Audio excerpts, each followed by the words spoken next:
सभी विद्यार्थियों को नमस्कार। आज हम सीटेट का सबसे पहला टॉपिक जो सीटीपी का है उसके ऊपर डिस्कस करेंगे।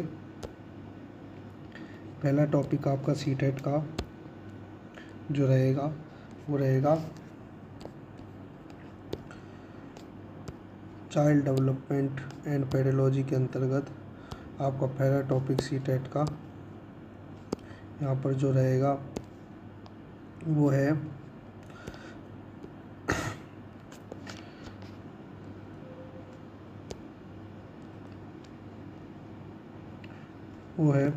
आपका concept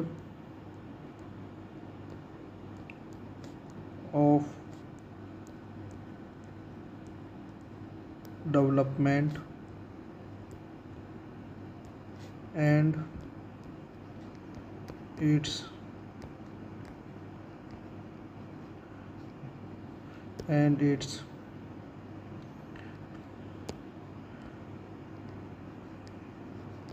relation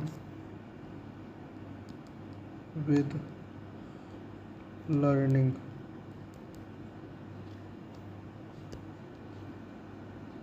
concept of development and its relation with learning। तो इसका हिंदी अर्थ देखें तो हिंदी में इसका अर्थ आएगा कि विकास की अवधारणा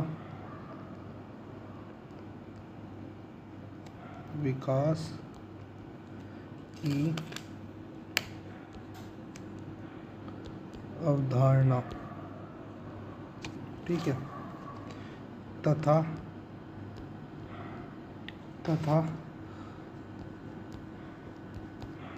अधिगम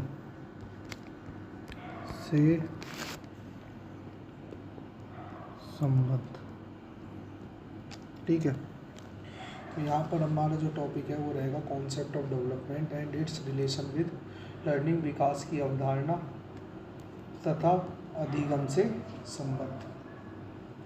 तो इस टॉपिक में से संभवतः हर साल एक क्वेश्चन पूछा ही जाता है। कई बार ऐसा भी होता है कि क्वेश्चन नहीं पूछा जाता क्योंकि इसके बाद एक इसका टॉपिक दूसरा है प्रिंसिपल ऑफ डेवलपमेंट। तो सामान्यतः एक क्वेश्चन तो पूछा जाएगा ही जाएगा, परंतु कई बार होता है कि एक क्वेश्चन भी नहीं पूछा जाता। टॉपिक पढ़ना बहुत ज़रूरी है क्योंकि हम बाल विकास एवं शिक्षण शास्त्र को पढ़ रहे हैं, चाइल्ड डेवलपमेंट एंड पेडागोगी। तो चाइल्ड डेवलपमेंट और पेडागोगी को पढ़ने के लिए उसमें सबसे पहले चाइल्ड डेवलपमेंट में से एक टॉपिक है डेवलपमेंट। उसको पढ़ना बहुत ज़रूरी है कि डेवलपमेंट होता क्या है। और उसमें एक टॉपिक है लर्निंग, कि डेवलपमेंट का रिलेशन कर रहे हैं लर्निंग से, क्योंकि हमको बच्चों को पढ़ाना है। और अगर बच्चों को हमको पढ़ाना है तो हमको उनके डेवलपमेंट को ज़रूर देखना होगा। तो डेवलपमेंट है क्या, इसको जानते हैं। सबसे पहले यह जानना बहुत ज़रूरी है कि डेवलपमेंट है क्या। अगर यह जान लेंगे तो हमारे लिए भी क्या होगी, आसानी होगी। तो इसको जानने के लिए सबसे पहले हम विकास को जानते हैं कि विकास क्या है।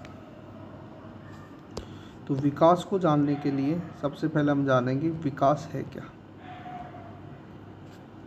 देखो, विकास जो है वो है, देखा जाए तो जन्म से मृत्यु तक चलने वाली प्रक्रिया। जन्म से मृत्यु तक चलने वाली प्रक्रिया जो विकास है वो क्या है, जन्म से मृत्यु तक चलने वाली प्रक्रिया।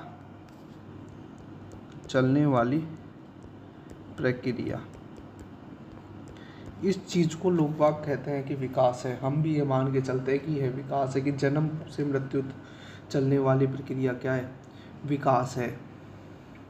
परंतु यह गलत है। सिर्फ विकास ही ऐसी प्रक्रिया नहीं है जो जन्म से मृत्यु तक चलती है।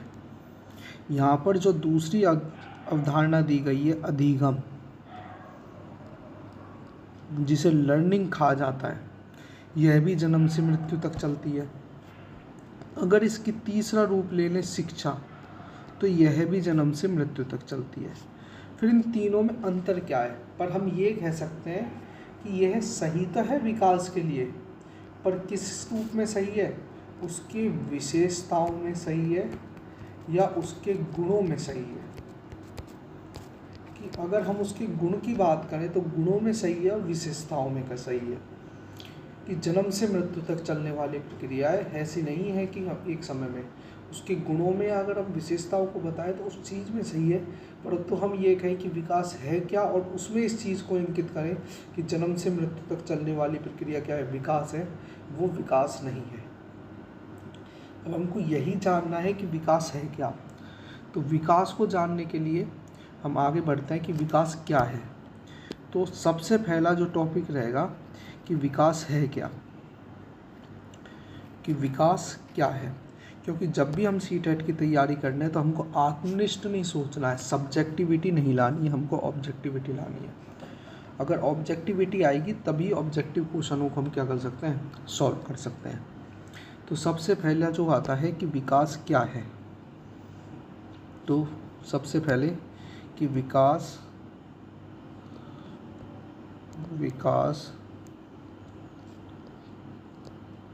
क्या है।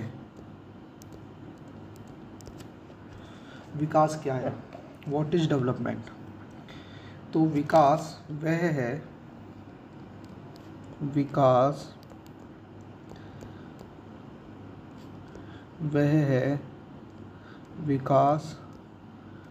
है जिससे प्राणी में, अब यहाँ प्राणी कौन है, हम किसकी बात कर रहे हैं इस समय, कोई भी मनुष्य या व्यक्ति की, तो हम व्यक्ति भी कह सकते हैं, जिससे प्राणी में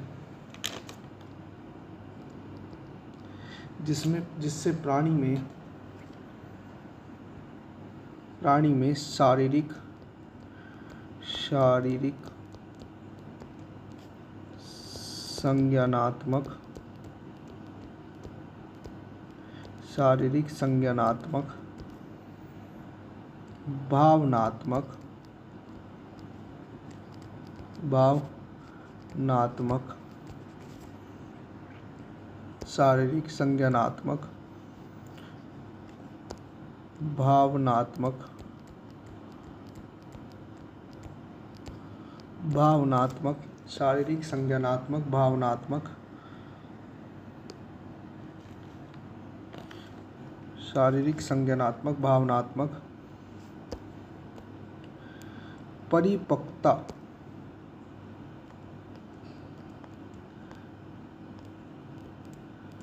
परिपक्वता आती हो।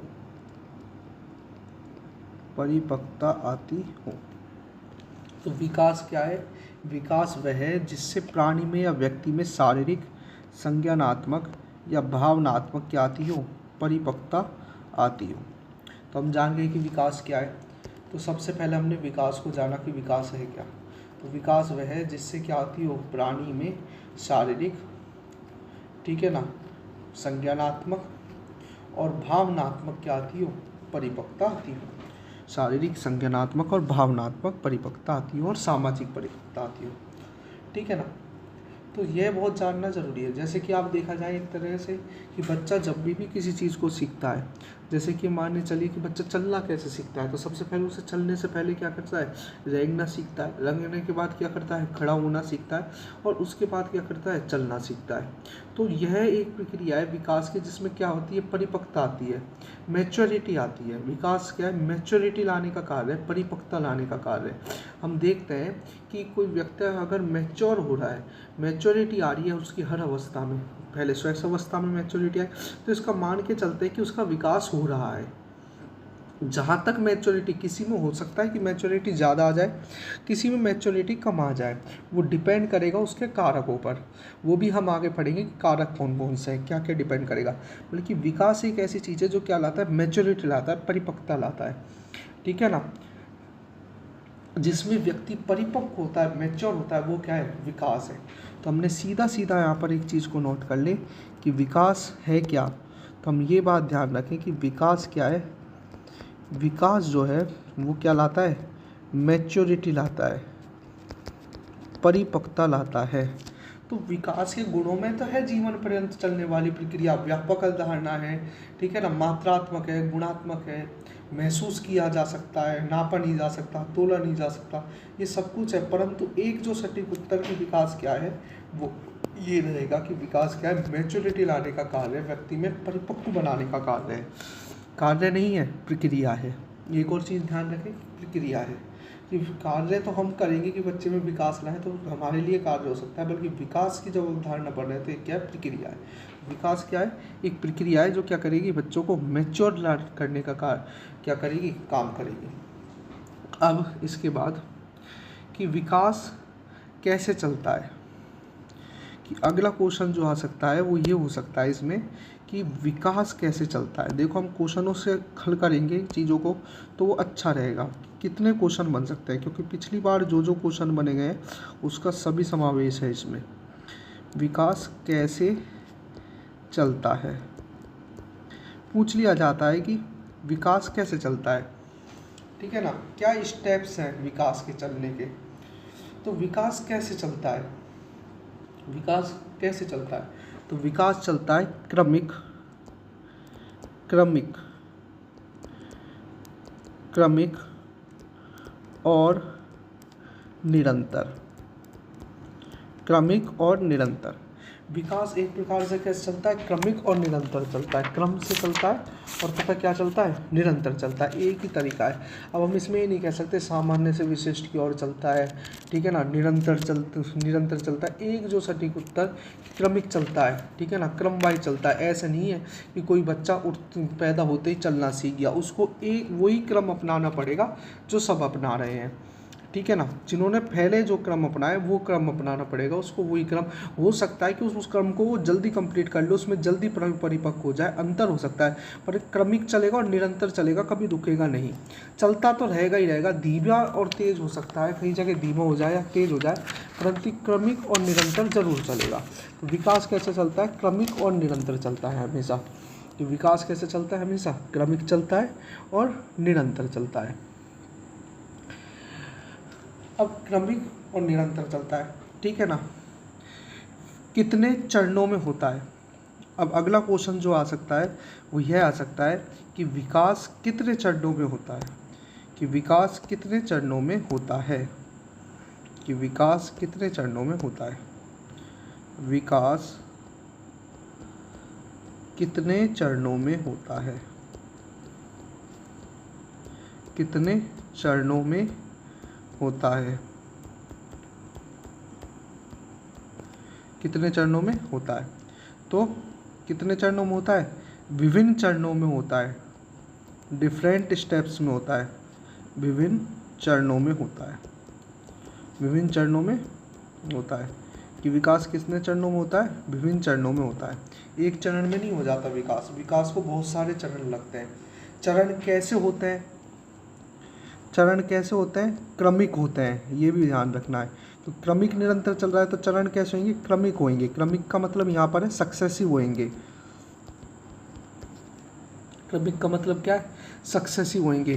तो विकास के स्टेप्स कैसे होंगे, सक्सेसिव। कि विकास के स्टेप्स कैसे होते हैं, सक्सेसिव होते हैं, क्रमिक होते हैं, ठीक है ना। एक वर्ड जो आता है कि सक्सेसिव स्टेप्स होते हैं विकास के, ये पहले पूछा भी जा चुका है कि विकास के स्टेप्स कैसे होते हैं, चरण कैसे होता है, तो वो होते हैं सक्सेसिव स्टेप्स होते हैं। तो विकास कितने चरणों में होता है, विभिन्न चरणों में होता है। चरण कैसे होते हैं, क्रमिक होते हैं, सक्सेसिव होते हैं। ये बात ध्यान रखना है, क्योंकि क्रमिक शब्द का दूसरा भी रूपांतर आ सकता है, सक्सेसिव भी ध्यान रख सकते हैं। दोनों चीज़ें ध्यान रखने की बहुत ज़्यादा ज़रूरत है। अब इसके बाद जो अगली चीज़ आती है कि विकास कितने प्रकार के होते हैं। तो विकास कितने प्रकार के होते हैं, विकास कितने प्रकार के होते हैं। तो विकास होते हैं आपके 3 प्रकार के। पहला प्रकार होता है फिजिकल डेवलपमेंट, दूसरा होता है आपका कॉग्निटिव, तीसरा होता है आपका सोशियो, और इमोशनल। तो पहला शारीरिक, यहाँ लिख लेते हैं हिंदी में, पहला क्या है, शारीरिक, ठीक है। दूसरा आपका संज्ञानात्मक, दूसरा आपका कौन सा आएगा, संज्ञानात्मक आ जाएगा, संज्ञानात्मक। और तीसरा सामाजिक, सामाजिक और भावनात्मक। देखो 3 टाइप के डेवलपमेंट होते हैं, वैसे तो बहुत सारे टाइपों में बात, नैतिक विकास, सामाजिक विकास, इन्हीं सब में देखो शारीरिक विकास होता है, फिजिकल डेवलपमेंट, ठीक है ना। आप सामान्य तौर पे जाते होंगे शारीरिक विकास में, फिजिकल डेवलपमेंट, हाथों का विकास, पैरों का विकास, ठीक है ना, शरीर के अंगों का विकास, ये सब किस में आते हैं, शारीरिक विकास में आते हैं। इसके बाद होता है हमारा संज्ञानात्मक, जिसे कहते हैं, जिसमें मानसिक विकास भी रहता है। इसमें बहुत सारे विकास हुआ है, इसमें 2 विकास जुड़ जाते हैं संज्ञानात्मक में, एक तो संवेगात्मक विकास और एक मानसिक विकास, दोनों जुड़ जाते हैं मुख्य तौर पर, संवेगात्मक और मानसिक विकास। और इसमें आगे के पहलू भी कुछ जुड़ते हैं, क्योंकि शारीरिक विकास पहला है कि सबसे पहले बच्चे के शारीरिक विकास होना चाहिए, कुछ हद तक होना चाहिए, क्योंकि ज़रूरी नहीं है कि पूरा ही हो, पर कुछ हद तक तो उसका विकास ज़रूरी है, शारीरिक विकास। अगर शारीरिक विकास सही तरह से नहीं हुआ तो उसमें डिफ़िकल्टीज आ सकती हैं हमारे संज्ञानात्मक विकास में। तो शारीरिक विकास बहुत ज़्यादा ज़रूरी है। शारीरिक विकास के बाद होता है कि संज्ञानात्मक विकास हो। संज्ञानात्मक में भी 2 विकास है, पहले संवेगात्मक और उसके बाद है मानसिक विकास, जिसको हम कहते हैं संवेगात्मक विकास होना चाहिए। उसके बाद कौन सा, मानसिक विकास होना चाहिए। इसमें फिर सामाजिक और भावनात्मक विकास। तो सामाजिक विकास में कौन सा आ गए, हमारे नैतिक विकास आ गया, ठीक है ना, सामाजिक विकास में नैतिक विकास आ गया। तो ये चीज़ें किस में आ गई, सामाजिक विकास में नैतिक विकास आ गया, सांस्कृतिक विकास आ गया, ये सब किस में आ जाएंगी, सामाजिक विकास। और भावनात्मक विकास है इमोशनल डेवलपमेंट, तो सोशियो इमोशनल। तो विकास कितने प्रकार के होते हैं, मुख्यतः 3 प्रकार के होते हैं, जो हमारे एनसीईआरटी में भी दी गए हैं, और जो हमको मानने हैं कि विकास कितने प्रकार के होते हैं। तो विकास कितने प्रकार के होते हैं, 3 प्रकार के होते हैं, और उनको हमने जिस सीक्वेंस में लिखा है उसी प्रकार से वो होते हैं। अगर आपसे पेपर में क्वेश्चन पूछ भी लिया जाए कि एक बच्चे में होने वाले विकास का क्या क्रम है, तो उस क्रम के लिए भी यही क्रम आपको ध्यान रखना है कि सबसे पहले शारीरिक विकास होता है, शारीरिक के बाद संज्ञानात्मक, संज्ञानात्मक के बाद सामाजिक, भावनात्मक। शारीरिक में तो शारीरिक है, संज्ञानात्मक में 2 संवेगात्मक और मानसिक विकास, सामाजिक में कौन सा विकास आ गया, नैतिक विकास, और कौन सा आ गया, सांस्कृतिक विकास। नैतिक विकास से पहले कौन सा विकास होगा, सांस्कृतिक विकास होगा, सांस्कृतिक से क्या होगा, नैतिक विकास होगा, और भावनात्मक विकास, ठीक है। ये चीज़ें हो गई क्लियर हमारी। अब इसके बाद हम आगे अगली चीज़ की ओर चलते हैं। देखिए आप टॉपिक्स को ध्यान से पढ़ेंगे तो ये बहुत आसान से टॉपिक्स हैं, क्योंकि हमको ऑब्जेक्टिविटी पर ज़्यादा ध्यान देना होगा, ना कि सब्जेक्टिविटी पर। जब सीटेट को पढ़ना है तो ऑब्जेक्टिव, क्योंकि सिलेबस बड़ा है, और सिलेबस बड़ा है तो हम उसको ऑब्जेक्टिविटी से क्लियर कर सकते हैं, ना कि सब्जेक्टिविटी से। तो अगली चीज़ आती है कि विकास कितने प्रकार के होते हैं। तो हमने इसमें पढ़ लिया कि 3 प्रकार के होते हैं विकास। अब अगली चीज़ आती है, हम इसमें चलते हैं अगली अवधारणा पर, जो हमसे पूछा गया है, अधिगम, कि व्हाट इज लर्निंग, अधिगम क्या है, अधिगम क्या है, अधिगम क्या है। देखो सामान्य तौर पर अधिगमों को आपने बहुत रूप से पढ़ा होगा कि अधिगम है क्या, अधिगम है क्या, हमने यही पढ़ा होगा कि हमने क्या करा है। अधिगम हमने ये पढ़ा होगा, व्यवहार में स्थायी परिमार्जन लाने वाली प्रक्रिया है, सीखने सिखाने वाली प्रक्रिया है, ठीक है। ये सामान्यतः तो आत्मनिष्ठ जब बोलते हैं, सब्जेक्टिविटी पे जाते हैं, जब हम इस अधिगम को इस तरीके से पढ़ते हैं।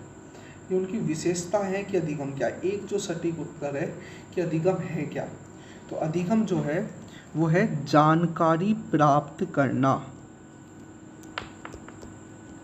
जानकारी प्राप्त करना, जानकारी प्राप्त करना, जानकारी प्राप्त करना। अधिगम क्या है कि हम किसी चीज़ की जब किसी से जानकारी प्राप्त करते हैं, ठीक है ना, किसी से भी करें, चाहे हमारे छोटों से करें, चाहे बड़ों से करें, चाहे टेक्नोलॉजी के माध्यम से करते हैं, तो जब वो जो प्रक्रिया होती है वो होती है अधिगम। अब जानकारी प्राप्त करना ही क्या है, अधिगम है। अब इसकी सारी जो अधिगम की आपने आज से पहले पढ़ी कि अधिगम है क्या, जैसे व्यवहार में स्थायी परिमार्जन लाना क्या है, अधिगम है, परमानेंट चेंज इन बिहेवियर, ठीक है ना। तो ये बहुत अच्छी अवधारणा है, क्योंकि अधिगम का यह माना गया है कि व्यवहार में जब तक स्थायी परिमार्जन नहीं आया है, जब तक अधिगम हम बच्चे को नहीं कर पाए।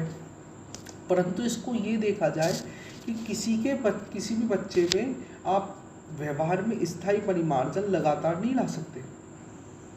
एक समय तक ही आप उसको व्यवहार में स्थायी रख सकते हैं, लगातार उसको, क्योंकि उसका रिपीटेशन जब तक होता रहेगा जब तक ही वह स्थायी रहेगा। आज आपको किसी को नहीं पता होगा कि आपकी 10th क्लास में आपके मैथ में पहला चैप्टर कौन सा था, उसी को पता होगा जिसने बार बार उसको रिपीट करा है। आपको यह नहीं पता होगा कि आपके एसएस में 6th चैप्टर कौन सा था, उसमें क्या क्या चीज़ें थी। वही चीज़ जो आपकी मेमोरी से बार बार रिपीट हुई है, वही चीज़ आपको ध्यान में होंगी। तो अधिगम है क्या, मुख्य तौर पर जानकारी प्राप्त करना। उसकी एक अवधारणा सही है कि अधिगम क्या है कि व्यवहार में स्थायी परिमार्जन लाना ही है, अवधारणा गलत नहीं है, परंतु देखा जाए तो पूरी वस्तुनिष्ठ नहीं है। यहाँ पर जो वस्तुनिष्ठ हो रही है जानकारी प्राप्त करना अधिगम है। अगर इसकी दूसरी सीखने सिखाने की प्रक्रिया कहते हैं अधिगम को, तो ये गलत हो जाएगा कि अधिगम क्या है, सीखने सिखाने की प्रक्रिया है। नहीं, ऐसा नहीं है। शिक्षा भी क्या हो सकती है, सीखने सिखाने की प्रक्रिया हो सकती है। शिक्षा जानकारी प्राप्त करना नहीं हो सकती, शिक्षा जानकारी प्राप्त करना नहीं हो सकती, जानकारी देना भी हो सकती है। अधिगम कभी देना नहीं हो सकता, प्राप्त करना ही हो सकता है। तो ये बात ध्यान रखें कि अधिगम क्या है, जानकारी प्राप्त करना। हम जब किसी से जानकारी प्राप्त कर रहे होते हैं तो हम क्या कर रहे होते हैं, लर्निंग कर रहे होते हैं, ना कि हम एजुकेशन। समझ रहे हैं। अब इसके बाद अधिगम क्या है, जानकारी प्राप्त करना। कहाँ से करेंगे हम जानकारी प्राप्त, अनुभव से। किससे करेंगे, अनुभव से, एक्सपीरियंस से, अनुभव से करेंगे। हम किसी के भी अनुभव के माध्यम से करते हैं जानकारी प्राप्त। चाहे हम कहीं भी जाएं, हम अगर बुक को पढ़ रहे हैं तो उसमें किसी का अनुभव है, हम किसी और चीज़ को पढ़ रहे हैं तो उसमें किसी का अनुभव है। तो हम अनुभव के माध्यम से करते हैं, अनुभव से माध्यम से। जानकारी प्राप्त करने का माध्यम क्या है, सिर्फ एक, अनुभव। हम अनुभव के माध्यम से क्या करेंगे, जानकारी प्राप्त करेंगे। तो अधिगम है क्या, जानकारी प्राप्त करना। ठीक है, जानकारी प्राप्त करना ही क्या है, अधिगम है। इसमें माध्यम क्या होगा, अनुभव होगा, हमारा एक्सपीरियंस होगा। ठीक है, तो हम जब किसी बच्चे को, आज ही लगा लीजिए, हम जब किसी बच्चे को जब हम नॉलेज देते हैं, किसी चीज़ को हम समझाते हैं, तो वो हमसे क्या कर रहा होता है, जानकारी प्राप्त कर रहा होता है। और उसमें कुछ ना कुछ नहीं, ज़्यादातर हमारे अनुभव होते हैं। अब उस समय बाद वो बच्चा जब जानकारी प्राप्त कर लेगा तो उसके अनुभव हो जाएंगे, और जब उस जानकारी को किसी और को बताएगा तो वो क्या होगा, उसके अनुभव होंगे। तो अधिगम क्या है, जानकारी प्राप्त करना है। हम किसी चीज़ की जानकारी प्राप्त कर रहे हैं तो वो क्या है, अनुभव, क्या है, अधिगम है। और किसके माध्यम से कर रहे हैं, अनुभव के माध्यम से कर रहे हैं। ठीक है, अब इसके बाद आता है अधिगम हमें क्या विकसित करता है। अधिगम हमें क्या विकसित करता है, अधिगम क्या विकसित करता है, क्या विकसित करता है, अधिगम क्या विकसित करता है। तो अधिगम क्या विकसित कर सकता होगा आपके अकॉर्डिंग, कि आप सोचेंगे कि अधिगम हमारे में क्या विकसित करता है, शिक्षा के साधन विकसित करता है। अधिगम हमें क्या करता है, अनुभव विकसित करता है। अब अनुभव पढ़ लिया तो अनुभव विकसित कर रहा है, नहीं। इसका सटीक उत्तर होगा जो होगा कौशल। अधिगम हमें कौशल विकसित करता है, स्किल्स विकसित करता है। जब हम किसी चीज़ का अधिगम कर लेते हैं, जानकारी प्राप्त कर लेते हैं, तो हमें उस चीज़ के प्रति स्किल्स आ जाती है, कौशल आ जाते हैं। चाहे कौशल किसी में हो सकता है, कम आए हों, ज़्यादा आए हों, वो निर्भर पड़ेगा उस समय की कंडीशन के ऊपर, बल्कि स्किल तो विकसित होगी। हमें पहले मैथ हमको सॉल्व करना नहीं आती थी, हमको कुछ क्वेश्चन सॉल्व करना नहीं आते थे मैथ के, परंतु जब हमने उसका अधिगम, उसकी जानकारी प्राप्त कर ली, तो हमने क्या कर ली, स्किल विकसित कर ली, कौशल विकसित कर लिया उसके प्रति। कि अधिगम हम में क्या करता है, स्किल विकसित करता है, कौशल विकसित करता है। अधिगम क्या विकसित करता है, कौशल विकसित करता है। और अब अगला चीज आती है जो अभी मैं आपसे पहले डिस्कस कर रहा था कि अधिगम व्यवहार में क्या लाता है। अधिगम व्यवहार में क्या लाता है। अभी मैं कह रहा था कि अधिगम है क्या, अधिगम व्यवहार में स्थायी परिमार्जन लाने वाली प्रक्रिया है। तो अब आपसे पूछ लिया जाए अधिगम व्यवहार में क्या लाता है, व्यवहार में क्या लाता है। अब हमको टॉपिक दे दिया है व्यवहार, बिहेवियर में क्या लाता है, हमारे व्यवहार में क्या लाता है। क्योंकि जरूरी नहीं है कि अधिगम सिर्फ बिहेवियर के अकॉर्डिंग हो, हमारे व्यवहार के अकॉर्डिंग हो। हमारी मानसिक प्रक्रिया का भी है, संज्ञानात्मक प्रक्रिया का जो मुख्य अंग है उसमें भी अधिगम है। तो अधिगम व्यवहार में क्या लाता है, तो व्यवहार में लाता है स्थायी परिमार्जन। जब हमको अधिगम होगा तो हमारे व्यवहार में परिमार्जन आएगा, स्थायी परिमार्जन, परमानेंट चेंज आएगा एकदम से। तुरंत जब अधिगम होगा किसी चीज़ के बारे में तो हमें चीज़ में परमानेंट चेंज आता है, स्थायी परिमार्जन आता है। जैसे ही हमको अधिगम हुआ, अधिगम की प्रक्रिया खत्म हुई, तो हमारे अंदर किसी चीज़ के प्रति स्थायी परिमार्जन आएगा, परमानेंट चेंज आएगा। जैसे कि अभी आपको मैं विकास की अवधारणा पढ़ा रहा था, आपने कुछ चीज़ें नहीं पढ़ी होंगी, कुछ चीज़ें आप नहीं जानोगे। जैसे ही आपको इन चीज़ों का अधिगम हो जाएगा, जब आप इनको समझ लेंगे, जान लेंगे, आप इसकी जानकारी प्राप्त कर लेंगे, अनुभव कर लेंगे, अनुभव के माध्यम से, तो वो जो चीज़ आएगी वो क्या आएगी, स्थायी परिमार्जन। आपसे बाद में आपसे पूछा जाएगा कि विकास क्या है, तो आप विकास के बारे में कह के आएंगे कि विकास क्या है, किसी चीज़ में मैच्योरिटी लाना है, जिसमें सामाजिक, मानसिक, भावनात्मक में मैच्योरिटी, किसी व्यक्ति में मैच्योरिटी आ जाना क्या है, विकास है, ना कि जीवन पर्यंत चलने वाली प्रक्रिया। वो उसके गुण है, वो उसके गुण है। तो ये बहुत ज़्यादा ज़रूरी है कि हम ये जान पाए कि विकास है क्या। ये भी जान लिया हमने, अधिगम भी जान लिया। अब हमने क्वेश्चन क्या बनाया, अधिगम व्यवहार में क्या लाता है, स्थायी परिमार्जन लाता है। अब हम अगले क्वेश्चन पे चलें कि हम क्वेश्चन से ही करेंगे ज़्यादा चीज़, क्योंकि क्वेश्चन बना के पढ़ेंगे तो आसानी से टॉपिक्स क्लियर हो जाएगा कि क्या क्या चीज़ है। नहीं, पढ़ाने को तो बहुत कुछ है, पढ़ाने में तो बहुत कुछ पढ़ाने पर कुछ हमारे पास समय कम है और हमको चीज़ें बहुत ज़्यादा करनी है। तो समय कम और चीज़ें ज़्यादा, तो इस तरीके से ही होंगी। इसके बाद अगर हमारे पास समय रहेगा तो इनको बॉर्डर लेवल पर भी पढ़ेंगे, इसकी आप टेंशन नहीं लें, कराएंगे। इसमें हम आपको रीड का भी कराऊँगा, रीड के में भी पूरा ब्रॉड लेवल में पढ़ेंगे। अब इसका सिलेबस भी डिस्कस करेंगे। अब अगली जो चीज़ आती है कि अधिगम की प्रक्रिया कैसे चलती है, कि अधिगम की प्रक्रिया कैसे चलती है, अधिगम की प्रक्रिया कैसे चलती है, अधिगम की प्रक्रिया कैसे चलती है। तो अधिगम की प्रक्रिया कैसे चलती है, तो अधिगम की प्रक्रिया भी क्रमिक चलती है, चलने को तो जैसे वैसे चलती है, क्रमिक चलती है। निरंतर हम नहीं कह सकते निरंतर चलती है, पर क्रमिक जरूर चलती है। तो इसमें सबसे पहले होता है ध्यान। अधिगम की प्रक्रिया में ध्यान होना बहुत ज़्यादा जरूरी है। सबसे पहले अटेंशन, ध्यान। उसके बाद जो दूसरी चीज होगी प्रत्यक्षीकरण, जिसे कहा जाता है प्रिसेप्शन। उसके बाद होती है स्मृति, मेमोरी।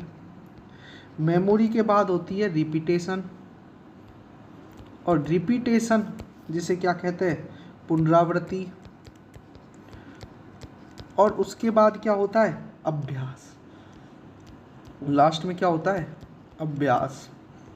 ये 3, ये 4, ये 5, ठीक है। अभ्यास को क्या कह देंगे, प्रैक्टिस।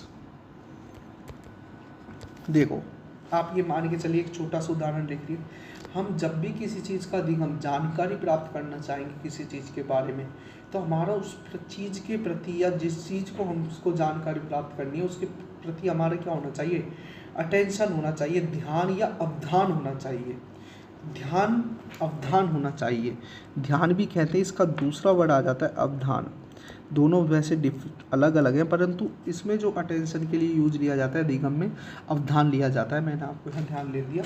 साइकोलॉजी में इस शब्द को अवधान कहा गया है कि हमारा क्या होना चाहिए, ध्यान होना चाहिए। अवधान का मतलब यहाँ पर ये है कि किसी एक चीज़ से दूसरी चीज़ की ओर क्या करना, ध्यान एकत्रित करना।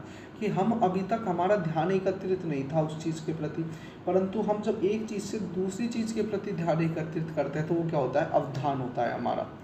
ठीक है, अवधान और इंटरेस्ट में अलग है, इसको अलग से पढ़ेंगे जब इंटरेस्ट पढ़ेंगे। अब अगला आता है कि अवधान। सबसे पहले अटेंशन होना चाहिए। आपको पता है कि अब आप मैं पढ़ा रहा हूँ और आप अगर पढ़ना चाह रहे हो तो आपका ध्यान बहुत अच्छा होना चाहिए, अवधान होना चाहिए, अटेंशन होना चाहिए।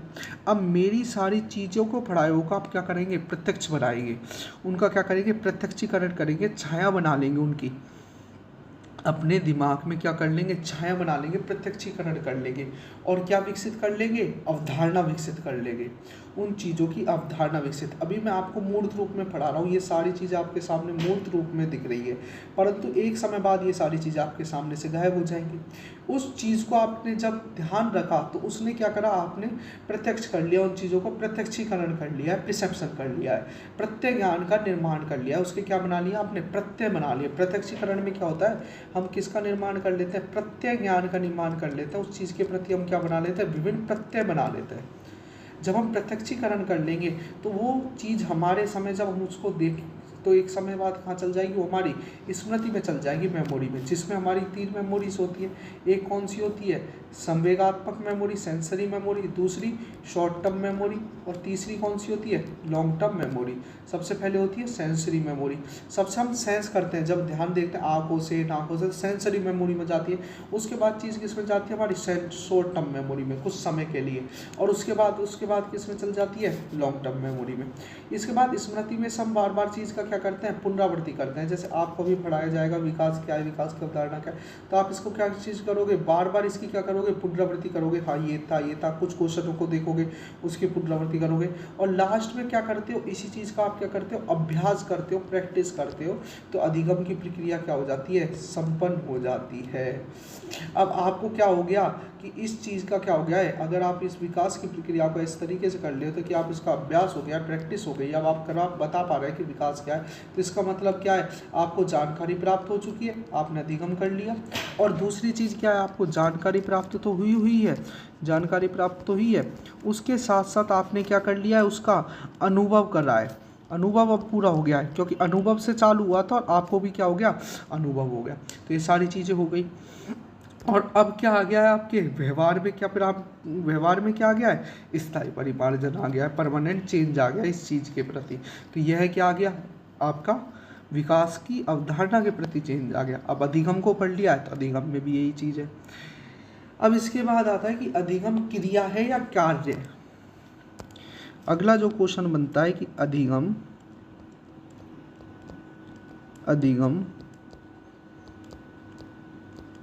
क्रिया है या कार्य, तो इसका उत्तर होगा दोनों।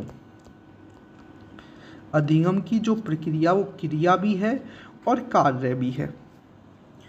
ठीक है, अधिगम की प्रक्रिया एक्टिविटी भी है और एक क्या, वर्क भी है, क्रिया भी है और कार्य भी है। अब क्रिया किसके लिए है और कार्य किसके लिए है, क्रिया किसके लिए है और कार्य किसके लिए है, तो बताइए, आप बताएं कि क्रिया किसके लिए, शिक्षक के लिए क्रिया है कि विद्यार्थी के लिए क्रिया है। तो अधिगम की प्रक्रिया शिक्षक के लिए क्रिया है कि विद्यार्थी के लिए क्रिया है, तो अधिगम की प्रक्रिया शिक्षक के लिए क्या है, शिक्षक के लिए क्या है, क्रिया, और विद्यार्थी के लिए क्या है, विद्यार्थी के लिए क्या है, कार्य। अधिगम की प्रक्रिया क्या है, शिक्षक के लिए क्या है, क्रिया है, एक्टिविटी है, कि शिक्षक को बच्चे को अधिगम कराना है, उसके लिए क्या होगी, क्रिया होगी, और विद्यार्थी को अधिगम करना है तो उसके लिए क्या हो गया, कार्य हो गया। तो शिक्षक के लिए क्या है, क्रिया, और विद्यार्थी के लिए क्या है, कार्य। तो दोनों है, अधिगम की क्रिया भी है और कार्य भी है, तो ये ध्यान रखें, दोनों है। इस चीज़ को मुख्य तौर पर ध्यान रखें कि अधिगम क्या है, क्रिया है या कार्य, तो दोनों है, अधिगम क्रिया भी है और कार्य भी है। शिक्षक के लिए क्या है, क्रिया, और विद्यार्थी के लिए क्या है, कार्य। अब अगली चीज आती है कि विकास और अधिगम जुड़े हुए हैं या अलग अलग। विकास और अधिगम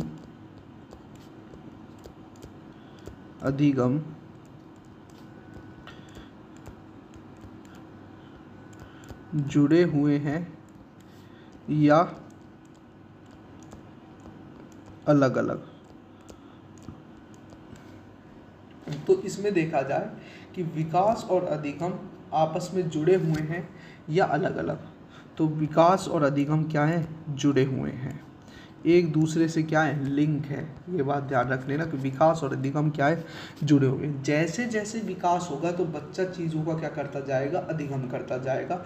ये मान के चलिए कि वो चीज़ों को जानता जाएगा। जैसे बच्चा जब बैठने से लेके चलना सीखता है तो उसी बीच में बहुत सारी चीज़ों का क्या कर चुका होता है? अधिगम कर चुका होता है, जानकारी प्राप्त कर चुका होता है। जैसे जैसे हमारा आगे विकास होता है, डेवलपमेंट होता है, तो हम बहुत सारी चीज़ों का अधिगम कर चुके हैं, जानकारी प्राप्त कर चुके हैं। तो विकास और अधिगम क्या कहें? एक दूसरे से जुड़े हुए हैं, अलग अलग नहीं हैं।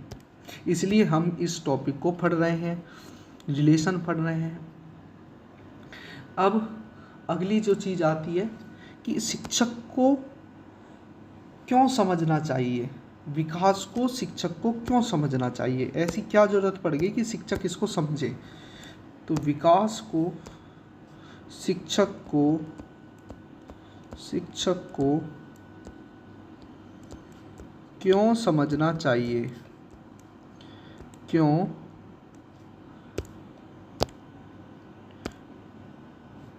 समझना चाहिए। तो विकास को शिक्षक को क्यों समझना चाहिए, बताइए किस लिए समझना चाहिए? अधिगम को अच्छा बनाने के लिए, गुड बनाने के लिए, अच्छा बनाने के लिए। अधिगम को क्या बनाने के लिए? अच्छा बनाने के लिए। अगर शिक्षक चाहता है कि वो जो बच्चों को जानकारी प्राप्त कराए वो अच्छी तरह से करा दिया जाए, अच्छी तरह से अधिगम हो जाए उन बच्चों को, तो विकास को अच्छा बनाने के लिए क्या करना चाहिए? शिक्षक को क्या करना चाहिए? अधिगम कराना चाहिए बच्चों को। तो विकास को अच्छा बनाने के लिए क्या करना चाहिए? शिक्षक को विकास का समझना चाहिए, विकास को समझना चाहिए। तो हमारा टॉपिक यहाँ पर एक लास्ट में जो टॉपिक रह गया है कि इसका संबंध क्या है, तो विकास का अधिगम से संबंध क्या है। तो लास्ट टॉपिक कि विकास का अधिगम से संबंध क्या है, संबंध। तो टॉपिक है कि संबंध क्या है।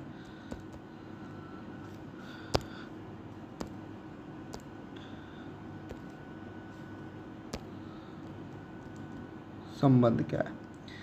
तो 3 प्रकार के संबंध हैं। पहला तो शारीरिक विकास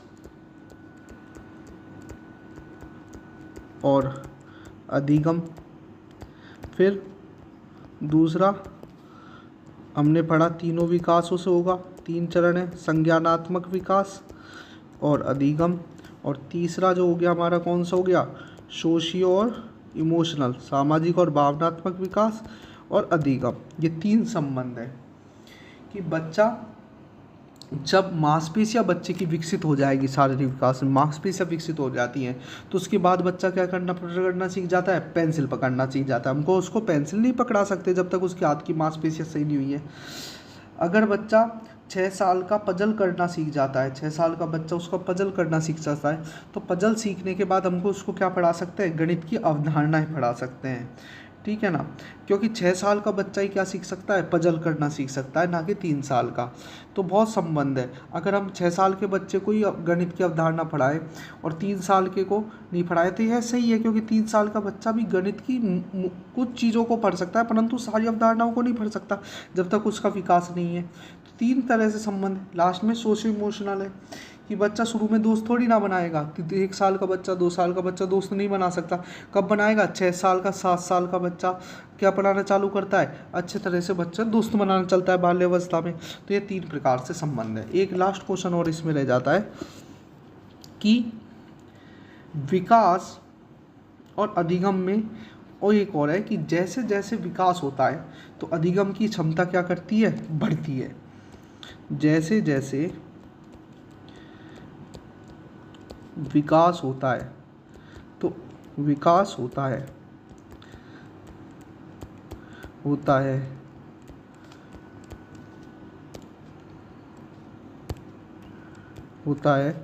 तो अधिगम की क्षमता क्या करती है, बढ़ती है।